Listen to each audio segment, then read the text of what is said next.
2026 সালের ফিফা বিশ্বকাপকে ঘিরে উত্তর আমেরিকায় এখন রমরমা যৌন ব্যবসা। নতুন এক জরিপে দাবি করা হয়েছে বিশ্বকাপ উপলক্ষে ইউরোপের প্রায় 9,000 যৌনকর্মী ইতিমধ্যে যুক্তরাষ্ট্র, কানাডা ও মেক্সিকো পৌঁছেছেন। এছাড়া আরও প্রায় 22,000 যৌনকর্মী সফরের পরিকল্পনাও করছেন। ইউরোপ ভিত্তিক প্ল্যাটফর্ম অ্যারোবেলার পরিচালিত এক জরিপে এ তথ্য উঠে এসেছে।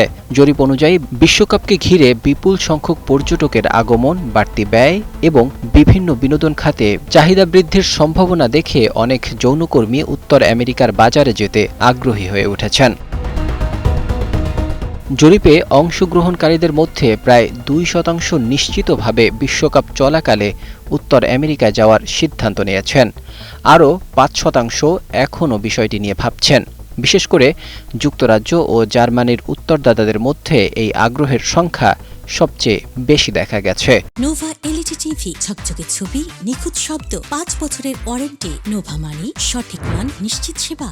যুক্তরাজ্যের 634 জন এবং জার্মানির 515 জন উত্তরদাতা সফরের সিদ্ধান্ত নেয়ার কথা জানিয়েছেন। অ্যারোবেলার মতে বিশ্বকাপ, অলিম্পিক কিংবা অন্যান্য বড় আন্তর্জাতিক ক্রীড়া আয়োজন ঐতিহাসিকভাবেই বিভিন্ন সেবা খাতে ব্যবসায়িক সুযোগ সৃষ্টি করে। পর্যটকদের উপস্থিতি বৃদ্ধির সঙ্গে সঙ্গে হোটেল, পরিবহন, বিনোদন ও অন্যান্য ব্যক্তিগত সেবার চাহিদাও বেড়ে যায়। সেই বাস্তবতায় যৌন সেবা খাতের কর্মীরাও সম্ভাব্য আয় বৃদ্ধির সুযোগ খুঁজছেন। তবে বিষয়টি শুধু অর্থনৈতিক সুযোগের মধ্যেই সীমাবদ্ধ নয়। যুক্তরাষ্ট্রে প্রবেশের ক্ষেত্রে অনেকের জন্য আইনি জটিলতাও বড় বাধা হয়ে দাঁড়াতে পারে। মার্কিন অভিবাসন আইন অনুযায়ী অতীতে নির্দিষ্ট ধরনের যৌনকর্মে জড়িত থাকার ইতিহাস থাকলে ভিসা বা প্রবেশাধিকারের ক্ষেত্রে সমস্যা দেখা দিতে পারে। এমনকি নিজ দেশে ওই পেশা বৈধ হলেও যুক্তরাষ্ট্রে প্রবেশের সময় বাড়তি নজরদারির মুখোমুখি হওয়ার আশঙ্কা রয়েছে। জরিপে এক কানাডিয়ান স্কটের অভিজ্ঞতাও তুলে ধরা হয়েছে।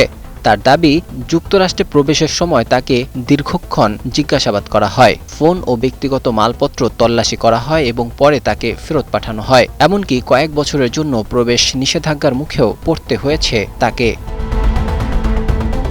তবে গবেষকরা সতর্ক করেছেন, এই পরিসংখ্যান মূলত যুক্তরাজ্য ও জার্মানির উত্তরদাতাদের তথ্যের ভিত্তিতে তৈরি, তাই প্রকৃত সংখ্যা ভিন্ন হতে পারে। তবুও বিশ্বকাপ ঘিরে উত্তর আমেরিকায় সম্ভাব্য অর্থনৈতিক কর্মকাণ্ডের পাশাপাশি প্রাপ্তবয়স্ক সেবা খাতের বাড়তি তৎপরতার বিষয়টি আন্তর্জাতিক আলোচনায় নতুন মাত্রা যোগ করেছে।